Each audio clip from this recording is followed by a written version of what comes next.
பிரச்சாரம் தொடங்குகிற திரு விஜய் அவர்களுக்கு என்னுடைய வாழ்த்துக்களை தெரிவித்துக் கொள்கிறேன். இப்போதுதான் அவருடைய களப்பணிகள் தீவிரமடைகின்றன. இந்த தேர்தலில் பெரிய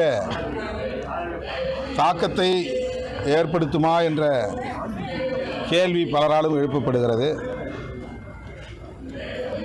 ஒரு கணிசமான வாக்குகளை அவர் பெற முடியும். ஆனால்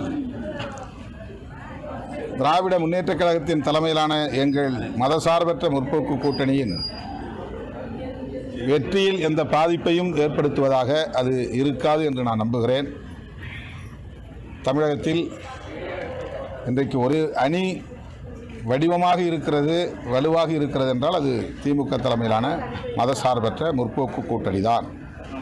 அதிமுக தலைமையில் கூட்டணி இருப்பதாக சொல்லப்படுகிறதே தவிர இன்னும் அது ஒரு வடிவத்தை பெறவில்லை. விஜய் தனியாக